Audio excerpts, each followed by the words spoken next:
34 counts. What? That is what the former President of the United States, one Donald J. Trump, was found guilty of yesterday. What the fuck? Kill him on staff! 34 counts. Oh, yes, of course. When asked about certain charges that didn't quite make the cut, like the Limber baby kidnapping, bullshit? the JFK assassination, Bullshit. and Jeffrey Epstein, See, now that's some bullshit. prosecutors said, well, that might have been a little too much. Everybody knows you never go full retard. I'm Jazz Borganzo, and this, it's an abuse of our legal system and an injustice, I told you so. Just doesn't quite say it. and it's what's next.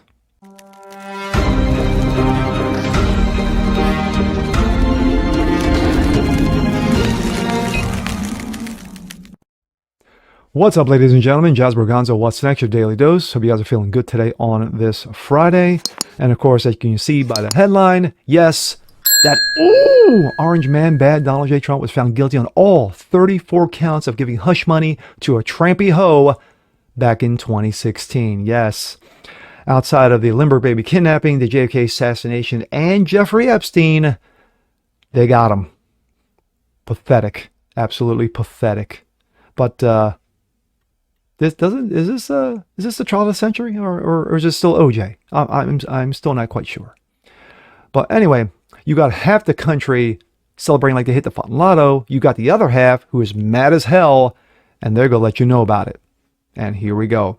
This comes out of New York Post. Trump's hush money trial verdict updates. Ex-president returns home to the Trump Tower after attending a fundraiser just hours of being found guilty. Jurors in a hush money trial against Donald J. Trump found him guilty on all 34 counts during a historic criminal case against the former president. Trump was charged with 34 counts of falsifying business records related to $130,000 of hush money payment by his former fixer, piece of shit Michael Cohen, made to porn star Stormy Daniels just before the 2016 election. That's pretty much in a nutshell. But let's hear from good old Joe, shall we? This comes out of Breitbart. Biden campaign cheers after Trump verdict. No. Really? The Biden campaign is cheering the guilty verdict of former President Donald J. Trump in New York yesterday in his business records case. The merits, which have been widely questioned by legal scholars and experts, should have been at best a felony misdemeanor and a slap on the wrist. No, let's send him to the gallows. After Trump was found guilty on all 34 counts of falsifying business records in Deep Blue Manhattan, did you think he had a chance? No. The Biden campaign said yesterday, in New York today, we saw that no one is above the law except a dementia patient. Biden campaign yesterday. In New York yesterday, we saw that no one is above the law. Donald J. Trump has always been mistakenly believed that he would never face the consequences for breaking the law on his own personal gain. But today's verdict does not change the fact that the American people have faced a simple reality. There's still only one way to keep him out of the Oval Office, and that's at the ballot box. Unless you do some shenanigans like in 2020. But just me.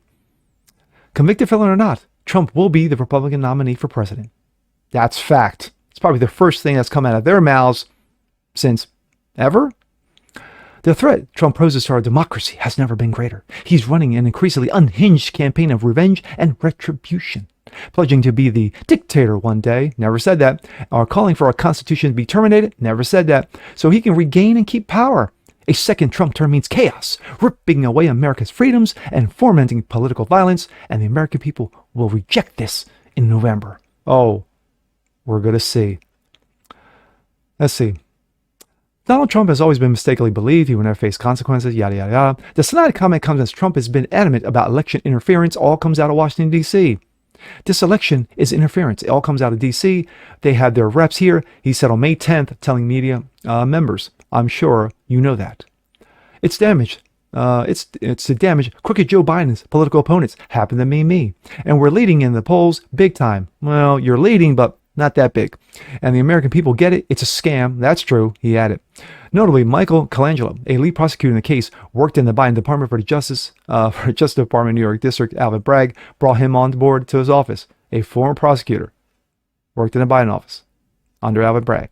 Yeah, because you know there was going to be injustice there, as Washington Examiner reported. He also previously worked for a New York Attorney General, Letitia James. Ah, yes, Letitia James. Let's hang Trump in her civil fraud case against Donald Trump.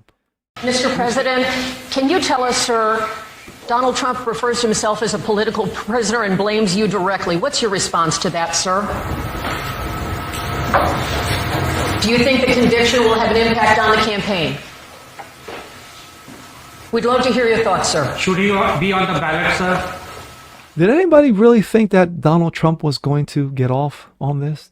Did he really think that he was going to get a slap on the wrist? I said in previous videos, way back, that all it takes is one felony count to stick for him to be unqualified by the Constitution for the President of the United States. But I was corrected by one U.S. Constitution. Outside of being 35 years old, a natural born citizen, you could pretty much run for anything. So I was corrected. But being that said, the only thing that the Biden campaign said was correct is that the only way to stop Donald Trump is at the ballot box in November. But as we've seen in 20 and 22, that's not a guarantee because of shenanigans. But what are we looking forward to? We're looking forward to more campaigns by one, not campaign rallies by one Donald Trump. Oh, he's going to be rallying like a rock star, and everybody's going to be coming out for it. I've already seen on my Twitter feed everybody jumping on board in regards to this injustice, and it was abuse of our legal system, and it was against Donald Trump. Now, I've said in the past that with everything that Donald Trump has done, good or bad, I'm still going to vote for him. With extreme reluctance, but I'm still going to vote for him.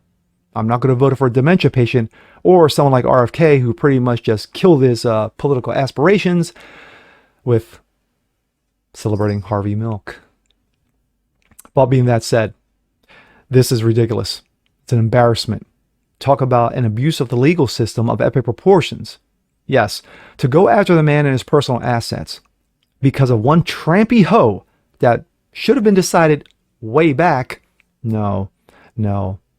Let's get him. Let's hang him. Hollywood, how you feel? Leftist, how you feel? I'm sure you guys are doing backflips and cartwheels right now, aren't you? Still doesn't matter. He's still running. He's still going to be the nominee. And more than likely, he's going to be your next president. And with that being said, I'm Jazz Borganzo. This is What's Next. Want to see more like this? Please leave a comment below. Like it, share, subscribe to it. Hit that notification bell so you guys never miss a thing. Continue spreading the word about the show. Appreciate you guys watching as always. And we'll see you next time. Peace.